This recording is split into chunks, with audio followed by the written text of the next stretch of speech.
تعلق ہونا چاہیے حسین ابن علی سے، اس کے سوا کوئی آپشن ہی نہیں ہے۔ خدا نے کوئی دوسری آپشن دی ہی نہیں انسانیت کو۔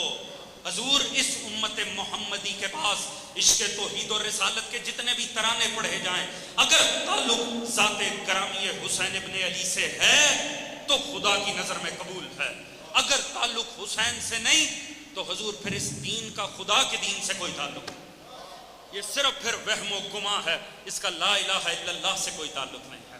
تعلق اگر ذات گرامی حسین ابن علی، ایام حسین آ رہے ہیں حضور، 1 یا 2 شبوں کا فاصلہ ہے، حسین علی مقام کے ایام آ رہے ہیں۔ یہ سفینہ نجات میں یوں کہوں، یہ سفینہ نجات اونچے پانیوں میں آ رہا، توجہ ہے جی، یہ سفینہ نجات ایک مرتبہ اونچے پانیوں میں آنے کا وقت آ گیا، یہ وقت آ گیا ہے اپنا تعلق حسین ابن علی سے جوڑنے کا، توجہ ہے جی۔ یاد رکھیے، آپ جس انداز میں بھی گزر جائیں گے، عزاداری سید الشہداء یہ ایک ایسا معجزہ ہے، خدا کی قسم یہ ایک معجزہ۔ اتنی مخالفت کسی تحریک کی ہوئی ہونا تو اس کا نشان بھی نہیں ملنا چاہیے، توجہ ہے جی۔ کجا یہ کہ یہاں چاند محرم کا ہو اور وہاں دنیا میں لاکھوں ممبر سج جائیں حسین ابن علی کے نام، یہ معجزہ ہے، خدا کی قسم یہ معجزہ، اس میں کوئی شک و شبہ نہیں۔ معجزے کی آپ جتنی تعریفیں کر لیں وہ اس پہ صادق آ جاتی ہے، توجہ فرما رہے جی۔ یہ معجزہ ہے حسین ابن علی، اسے آپ جس انداز میں گزاریں گے اس نے گزر ہی جانا، کیونکہ بہرحال اس کا تعلق ماہ و سال سے، مگر حضور اگر اسے تھوڑا سا باہوش ہو کے گزارا جائے، تھوڑا سا فکر کے ساتھ گزارا جائے تو اپنے آپ کو ذات گرامی حسین سے منسلک کیا جا سکتا، کیونکہ اس سفینہ نجات کو میں نے عرض کیا، یہ وہ سفینہ نہیں ہے جس نے ایک دفعہ مسافر بٹھا لیے، نہیں، حسین کو پسند آ جائے حسین کہیں سے کسی منزل سے اٹھا لیں گے، توجہ ہے جی۔ تو یاد رکھیے ان ایام میں خود کو حسین علی مقام سے جوڑا جا سکتا۔ خدا اب میرے پاس اتنا وقت ہی نہیں ہے کہ میں اس حوالے سے کوئی زیادہ آپ کے سامنے بات عرض کروں۔ یاد رکھیں ہم میں بہت سے فکری اختلاف ہو سکتے ہیں، بہت سے ہو سکتے ہیں، میرا ایک عزاداری کا انداز ہو سکتا ہے اور میں سمجھوں کہ یہ عزاداری کا انداز ہے اور صرف اسی طرح سے عزاداری ہے سید الشہداء، اگر ایسے نہیں ہے تو عزائے شبیر ہی نہیں ہے۔ ہو سکتا ہے کہ آپ مجھ سے ڈفر کریں، آپ مجھ سے اختلاف کر جائیں، آپ کا ایک اور انداز ہو سکتا ہے کوئی تیسرا دوست یہاں بیٹھا ہو اس کا کوئی تیسرا انداز ہو۔ میں عرض کروں دیکھیں جتنے بھی آپ کے اختلاف ہوں جو کہ ہیں حقیقت ہیں، حقیقت کو جھٹلانا نہیں چاہیے، مگر یاد رکھیں جتنا ہم میں آپس میں اختلاف ہو اخلاق کا دامن کبھی ہاتھ سے چھٹنا نہیں چاہیے۔ خدا را میں 1 شبیں رہ گئی، میں اس سے زیادہ کیا عرض کروں، اخلاق کا دامن نہ ہاتھ سے چھوڑ، اختلاف بھی کریں نا تو اخلاق کے دائرے میں رہ کے کریں، توجہ ہے جی۔ یاد رکھیں بدتمیزی سے، بد تہذیبی سے، بد نمائی سے حسین ابن علی کو اور ولایت علی کو نہیں منوایا جا سکتا، توجہ ہے جی۔ یا یوں کہہ لوں جہاں اخلاق نہیں ہے وہاں ولایت علی نہیں ہے، توجہ ہے جی۔ ولایت علی مرکز بننے سے محفوظ نہیں ہوتی، مراکز بنانے سے محفوظ نہیں ہوتی، ولایت علی اپنے اندر کردار علی پیدا کرنے سے محفوظ ہوتی، توجہ ہے جی۔ بدتمیزی کر کے، بد تہذیبی کر کے، گھٹیا گفتار کر کے علی کی ولایت کو نہیں منوایا جا سکتا، ایسے چوکوں چوراہوں میں سیاست تو ہو سکتی ہے، علی کی ولایت نہیں محفوظ ہو سکتی، توجہ فرما رہے ہیں جی۔ لہٰذا آپ کے پاس اور کوئی معیار، اتنی دیر میں آپ کے سامنے کیا معیار عرض کروں، بس ایک میں آپ نے خدا جانے کتنے افراد سننے ہیں، آپ ایک جگہ پر ایک خطیب سنیں گے، وہاں سے اٹھ کے جا کے دوسری جگہ، ایک جگہ آپ کو کوئی اور سوچ سننے کو ملے گی، دوسری جگہ کوئی اور سوچ، تیسری جگہ کوئی اور سوچ، بس ایک معیار میرے پاس سے لے جائیں، اگر سمجھ میں آتا ہے رکھ لیں، نہ ہو تو بھول جائیں۔ حضور بس اتنا یاد رکھیں، جہاں دینے والے کے لہجے میں اخلاق نہیں ہے، الفاظ کے چناؤ میں اخلاق نہیں ہے، جہاں اصطلاحات تمیز سے نہیں استعمال ہو رہی، وہ کچھ اور ہو سکتا ہے، ولایت علی نہیں ہو سکتی۔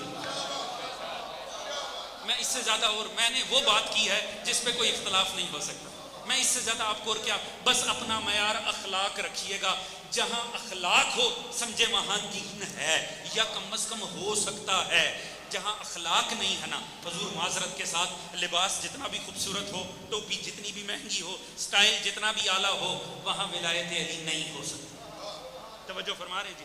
خدا کرے کہ اس ماہ عظیم میں ہم حسین کی ذات سے جڑ جائیں، خدا کرے۔ حضور ہم ہی تو دنیا کو بتانا تھا حسین ہے، ہم ہی تو علم بردار حسین ہیں، سوچے اگر یہ چھوٹی سی جمعیت بھی اختلافات کا شکار ہو گئی، کون دنیا سے نام حسین منوائے؟ ہم نہیں تو دنیا کا کیا ہے؟ اس نے تو 1400 سال پہلے بھی باغی کہہ کے مار دیا حسین، باغی کہہ کے۔ سوچئے تو کون ہے؟ ہمیں اپنے کردار سے حسین کو منوانا ہے، ہمیں اپنے کردار سے بتوانا ہے۔ یہی کام ہمارے ذمے علی کی بیٹی دے کر گئی ہے۔ چاہے تم حالت مظلومیت میں رہو، اپنے کردار سے حسین کو منوا لو۔ یہی وجہ، میں نے کوئی نوحہ ایسا سنا تھا، مجھے اس کا متن بڑا اچھا لگا کہ بی بی ہر جگہ حوصلے میں رہتی تھی، ہر جگہ۔ دربار یزید ہے، بازار ملعون ہے، ہر جگہ بی بی حوصلے میں رہتی تھی۔ دنیا نے بہت باتیں کی، بی بی حوصلے سے سن لیتی تھی۔ کوئی حسین کو باغی کہتا تھا، زینب سے سنائی دیتی، بی بی سے برداشت نہیں ہوتا تھا۔ حسین ابن علی، اور دنیا نے باغی کہہ کے قتل کر دیا۔ حضور یہ لفظ یاد رکھیں، یہ لفظ بڑا سنگین ہے۔ آپ اور میں اس لفظ کو پہچانے، خدا را اپنی نسلیں قربان کر دیں مگر دنیا کو حسین کی پہچان کروائیں، کیونکہ حسین کے ساتھ لفظ باغی استعمال ہوا ہے اور یہ لفظ اتنا سنگین ہے۔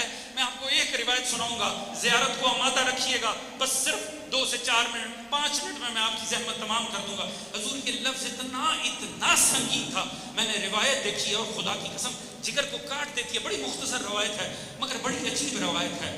عبداللہ نام کا راوی ہے، یہ عبداللہ کوفے کا رہنے والا تھا۔ یہ کسی سفر میں گیا ہوا تھا، جب یہ پلٹا نا اپنے شہر کوفہ میں پلٹا، تو یہ پلٹا کب ہے؟ حضور یہ 9 محرم کو کوفہ میں وارد ہوا، 9 محرم سنہ 61 ہجری۔ یہ جب کوفہ میں وارد ہوا نا، اس نے بڑا عجیب منظر دیکھا۔ اس نے دیکھا سارا شہر سنسان پڑا ہوا، دکانیں ہیں مگر گاہک نہیں ہیں، لوگوں نے دکانیں بند کر رکھی ہیں، تمام جگہ نظر چہل پہل نہیں۔ کوفے جیسا بارونق شہر اتنا سنسان پڑا ہے۔ یہ فوراً گھر آیا، گھر پہ اس کو اس کی بیٹی ملی۔ اس نے بیٹی سے پوچھا، بیٹا یہ شہر پہ کوئی بیماری تو نہیں پڑ گئی؟ کیا طاعون کی بیماری تو نہیں آ گئی؟ کیونکہ اس دور میں ہوتا یہ تھا، جب بھی کوئی وبائی بیماری پڑتی تھی نا، کیونکہ کیور نہیں ہوتا تھا، علاج نہیں ہوتا تھا، لوگ شہر چھوڑ کر پورا شہر خالی کر دیتے تھے۔ اس نے کہا بیٹا کوئی بیماری شہر پہ پڑ گئی ہے؟ نہیں۔ اس نے کہا بابا نہیں کوئی بیماری، کوئی ایسی وبا نہیں شہر پہ۔ کہا بیٹا یہ اہل شہر کہاں گئے؟ کہا بابا سنا ہے کسی باغی نے خروج کیا۔ خدا کی قسم اس سے زیادہ کوئی سنگین لفظ نہیں۔ اس نے کہا میں نے سنا ہے باغی نے خروج کیا ہے۔ یہ سارے اہل شہر اس باغی سے لڑنے کے لیے گئے ہیں، اور بابا آپ بھی جلدی سے چلے جاؤ، کیونکہ حکمران نے اعلان کر رکھا ہے خبردار کوئی شہر میں نظر نہ آئے، جو شہر میں نظر آئے گا سزا دی جائے گی، وظیفہ بیت المال سے کاٹ دیا جائے گا، پراپرٹی ضبط کر لی جائے گی۔ بابا جلدی سے جاؤ۔ حضور یہ فوراً تیار ہوا، بس زیارت کو آمادہ رکھیے گا، میں 2 منٹ میں زحمت تمام کر رہا ہوں۔ حضور اس نے کیا کیا؟ اس نے باہر نکل تیار ہوا، جلدی آمادہ ہوا۔ جیسے ہی سواری پہ اس کو بیٹی نے سوار کرایا، یہ جانے لگا نا، بیٹی نے اس کی سواری کو روک لیا۔ بیٹی نے اسے روک کر کہا بابا آپ بھی باغی سے جنگ کرنے جا رہے ہو؟ بابا جب جنگ میں فتح مل جائے اور وہ باغی کو شکست ہو جائے نا، تو یقیناً بابا جنگوں میں مال غنیمت بھی ملتا ہے۔ بابا جب مال غنیمت ملے نا، تو مجھے اس باغی کے مال میں سے ایک انگوٹھی عقیق کی لا دینا، مجھے ایک عقیق کی انگوٹھی ضرور مال غنیمت میں سے لا دینا۔ اس نے وعدہ کر لیا، اس نے گھوڑے کو ایڑ لگائی، بھگاتا گیا، یہ کوفے سے نکلا، یہ بھگاتا ہوا گیا حضور۔ مگر اب کہاں کربلا پہنچنے میں خدا جانے کہاں رکا، خدا جانے کتنے مرحلے آئے۔ یہ عصر عاشور کربلا میں پہنچا۔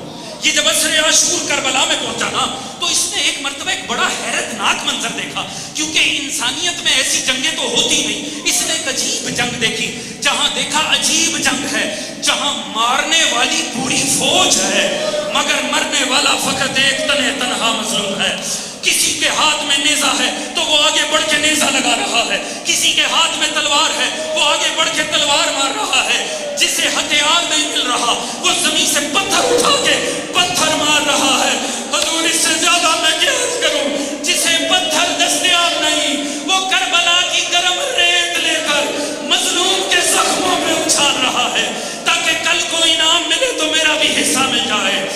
اس نے سوچا، بس زیارت کو آمادہ رکھیے گا، میں آخری جملے کی طرف عرض کر رہا ہوں۔ حضور اس نے سوچا اگر تو اس جنگ کے ختم ہونے میں اس باغی کی زندگی باقی ہے، کیوں نہ میں تلوار نکالوں، آگے بڑھ کے اس کا کام تمام کروں، اسے موت کے گھاٹ اتاروں، میں مال غنیمت کی نوبت آئے، میں عقیق کی انگوٹھی لوں، میں واپس کوفے جاؤں، یہ سوچ کے اس نے تلوار نکالی۔ حضور جیسے یہ حملہ کرنے کے لیے آگے بڑھا نا، ایک مرتبہ مظلوم کا جھکا ہوا سر بلند ہو گیا۔